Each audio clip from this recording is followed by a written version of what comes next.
ओम नमो नारायण। ओम गुरुवे नमः। ये आप देख रहे हैं एक तरकारी है जिसे हम छोटी तोरी या सतपुतिया के नाम से जानते हैं। मैं इसके बारे में आज बताऊंगा। इसका साल भर में एक बार महिलाएं इसका उपयोग ज़रूर करती हैं, मतलब खाती हैं। किस दिन खाती हैं, क्यों खाती हैं, वो सब बताऊंगा आपको, और लास्ट तक वीडियो में बने रहिएगा। क्योंकि देखिए, औषधि से ही मतलब नहीं है सिर्फ। कुशवा आयुर्वेद अपनी परंपरागत जो चीज़ें हैं उसको लेके चलता है, चाहे वो खान पान संबंधित हो, रहन सहन हो, इन चीज़ों को लेके चलते हैं। आयुर्वेद का मतलब इलाज नहीं है। आयुर्वेद जो ज्ञान हमारे उम्र को, आयु को बढ़ाए, यानी हमें स्वस्थ रखे, उसे आयुर्वेद कहा जाता है। तो जो हमारी पुरानी परंपराएं हैं वो कहीं ना कहीं इसमें बहुत अहम रोल निभाती हैं हमें स्वास्थ्य की दृष्टि से। तो उसी कड़ी में आज मैं आपको दिखाऊंगा, इस सतपुतिया के बारे में बताऊंगा। तो मैं दिखाता हूँ। ये देखिए, ये तोरी है जो बहुत ही छोटी छोटी होती हैं और ये पक जाती हैं। मतलब ये देखेंगे तो मतलब पकने जैसी होगी, परमल की तरह होती हैं, और ये छोटी छोटी नरम होती हैं।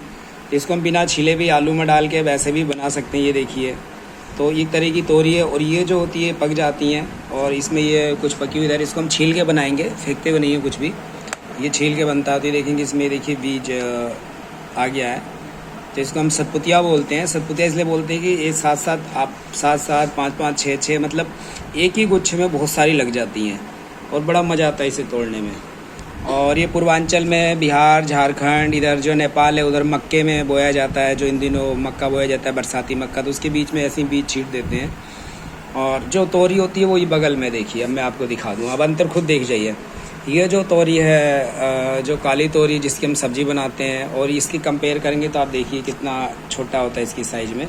तो मैंने ये दोनों मेरे पास पड़ा हुआ था, लाया था। तो हमारी पत्नी जी ने कहा कि इसके बारे में लोगों को पता होना चाहिए, तो मैंने आपको बताया। देखिए, एक व्रत आता है, जीवित पुत्र आदि का व्रत। यानी जब जो औरतें हैं वो निर्जला व्रत रखती हैं अपने पुत्र की आयु बढ़ाने के लिए, और ये 3 दिन का व्रत रहता है। और जो अनंत चतुर्थी या अनंत चौदस आता है, जो कि 9 सितंबर को पड़ेगा, अनंत चौदस या अनंत चतुर्थी, उसके ठीक 9 दिन बाद यानी कि 18 तारीख को ये जीवित पुत्र आदि का व्रत होता है। और ये भी पूर्वांचल का मुख्य त्यौहार है। जो व्रत है, त्यौहार तो नहीं बोलेंगे, व्रत है, जो महिलाएं अपने बच्चों की, अपने पुत्रों की मंगल कामना के लिए, उनकी उम्र, दीर्घ उम्र के लिए, वृद्धि के लिए ये व्रत रखती है। तो इसमें करना क्या होता है, और ये जो जिउतिया भी बोलते हैं, इससे अगर सिंपल भाषा में बोलूँ तो जिउतिया बोला जाता है। जिउतिया में देखिए 3 दिन का व्रत होता है। एक दिन होता है जैसे छठ पे 3 दिन का होता है, वैसे ही इसमें भी 3 दिन का व्रत होता है। व्रत वैसे भी सारे हमारे 3 या 5 दिन के होते हैं, हम लोग एक दिन मान के चलते हैं, वो गलत है। तो इसमें देखिए जो पड़ेगा, ये व्रत पड़ेगा हमारा रविवार को, जो जिउतिया है, यानी 18 सितंबर को। तो उससे पहले 17 सितंबर की शाम को इसकी सब्जी बनती है, और नहा धोआ के महिलाएं पूजा पाठ करके इसकी सब्जी या दही चूड़ा या सब्जी के साथ रोटी खाती हैं। और कुछ महिलाएं सुबह भोर में भी वो माना जाता है कि ब्रह्म मुहूर्त से पहले, यानी ब्रह्म मुहूर्त में या उससे पहले लगभग कोई 3 बजे, 2 बजे, 3 बजे, ब्रह्म मुहूर्त अपना 4 बजे के बाद ही चालू होता है। वो उस दिन की पत्रा में देखना पड़ता है किस समय से ब्रह्म मुहूर्त लग रहा है। तो उससे पहले हम पिछली तिथि ही मानते हैं, यानी 17 तारीख ही लगता है। ब्रह्म मुहूर्त जब स्टार्ट होता है उसके बाद अगला दिन चालू होता है। तो वहाँ पे सुबह 2:30 बजे, 3 बजे, 4 बजे, जो भी ब्रह्म मुहूर्त के हिसाब से वो अपना समय देख करके सुबह नहाती हैं। नहाने के बाद इसका सब्जी से मुँह जूठा करती हैं, या कुछ औरतें रोटी भी खा लेती हैं, या दही चूड़ा खा करके, ये बोला जाता है नहाया खाया। यानी कि उसी दिन सुबह भोर में 18 तारीख की ब्रह्म मुहूर्त से पहले नहा धो करके औरतें अपना मुँह जूठा करती हैं। जो पानी उनी पीना है पी लेती हैं, दही चूड़ा खाना है खा लेती हैं। इसकी सब्जी उस समय बहुत ज़रूरी है, चाहे एक कौरी मिले, लेकिन इसकी सब्जी का प्रचलन है कि बहुत ही मतलब शुभ माना गया है। जिस प्रकार ये सतपुतिया दिनों दिन रात चौगुनी फलती है, खूब फलती है, एक पेड़ में लाखों इसके फल निकलते हैं।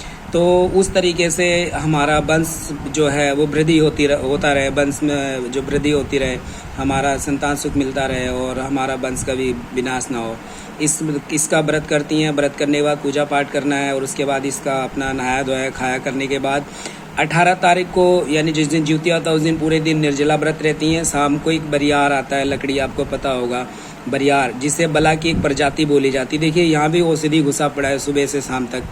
तो निर्जला व्रत जब शाम को बला, आपको पता है कि महिलाओं के लिए बहुत ही पावरफुल वो जड़ी बूटी होती है जिसे हम बरियार भी बोल देते हैं, उसका वो दातून करती हैं, जो बला की एक प्रजाति है।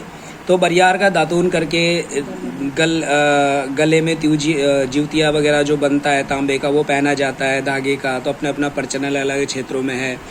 और साथ में नदी किनारे बैठ के पूजा करा जाता है, यानी जल की पूजा होती है, यानी गंगा जी की पूजा होती है। बिहार साइड में पूरे गंगा घाट पे पूजा होगी शाम को।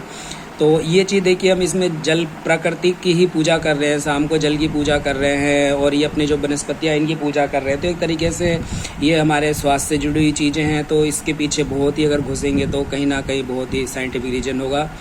और फिर अगले दिन 19 तारीख को सुबह पारण का मुहूर्त देख करके फिर ये अन्न जल ग्रहण करती हैं, यानी निर्जला व्रत 18 को रखा जाता है। तो मैंने इसका सतपुतिया का आपको बताया कि इसको क्यों खाया जाता है। हम ये मानते हैं, देखिए सबको हमने फल हुआ जैसे कुछ भी हुआ तो उससे हम ये मानते हैं कि जो फल जिस तरह का होता है उस तरीके से हमारी मनोकामनाएं पूर्ण होती है। तो ये सतपुतिया का मतलब कि पहले क्या होता था कि 7 आप देवियाँ भी मानी गई, जैसे 9 दुर्गा माना जाता है। तो आपको बता दो पूर्वांचल में 7 देवियाँ मानने का प्रचलन है, सप्त देवियों की पूजा होती है। तो सतपुतिया उस दिन ये माना जाता है कि देवी का रूप है और इसका प्रसाद रूप में ग्रहण करेंगे, और ये हमारे बच्चों का मंगल कामना करेंगी, उनकी दीर्घायु बढ़ाएंगी। और इसमें कहावत भी अलग अलग हैं, वो तो बाकी क्षेत्रीय भाषा में जाएंगे तब होगा। और इसमें सुबह जब ये खाया जाता है तो उससे पहले क्या बोलते हैं, हाँ चिलो सियार इस तरह करके कहानी है कि 2 बहनें थीं और वो बहुत लंबा है, वो कभी हम चढ़ाएंगे तो उनकी पूजा करी जाती है, उनको प्रसाद चढ़ाया जाता है, फिर औरतें अपना मुँह जूठा करती है। तो उसमें वही था, व्रत रखने के बाद एक बहन ने निर्जला व्रत तोड़ दिया था, वो खा रही थी, दूसरी पूछती क्या खा रही, तो वो कहती है ठंड से मेरे दांत काँप रहे। इस तरह करके कहानी है, बहुत लंबी है, तो कहानी हम कभी फिर आपको बताएंगे। तो फिलहाल मैंने आपको ये बताया कि सतपुतिया की सब्जी कैसे बनती है, और ये बहुत ही पौष्टिक और गुणकारी होता है। और आपको पता है कि हर वनस्पति में अपने गुण होते हैं। तो जो तोरी में गुण है वो इसमें जो क्वालिटी है, जो इसमें गुणवत्ता है वो इसमें कभी नहीं हो सकती है, तो आप मान के चलिए। और ये इसके बड़े रूप हैं जो पक जाते हैं, ये अब बीज बनेंगे, ये देखिए ये, और ये इसका सूखा हुआ बीज है, ये देखिए आवाज़ आ रही होगी, इसके अंदर बीज पक चुके हैं। हम ऐसे ही रख देते हैं, इसे तोड़ेंगे नहीं, जब अगले सीजन में लगाना होगा तो तोड़ करके इसके अंदर से बीज निकालते हैं। और ये थोड़ा ये कच्चा था, अभी सूखेगा तो ये थोड़ा और छोटे साइज में हो जाएगा, ताज़ा बीज है। तो ये अभी सूख गया था एक, तो हमने तोड़ के लाया तो बीज बनाया इसका। तो ये बहुत सारे बीज हमारे पास हमेशा रहते हैं, और इस बार भी 25-30 तो ये मतलब इस तरह की जो है फल पक जाएंगे, वैसे ही सूख जाता है, मतलब खेतों में छूट जाता है तो पक जाता है। तो आप इसका बीज भी लगा सकते हैं और इसे उगा सकते हैं, और इसका पौष्टिकता से भरपूर चीज़ को खा करके स्वस्थ रहिए। यही है मेरी मंगल कामना है आपका, आप खुश रहें, आपका परिवार खुश रहे, आप लोग सभी लोग स्वस्थ रहें, निरामय रहें। जय हिंद, जय भारत, जय आयुर्वेद, जय प्राकृतिक माता की।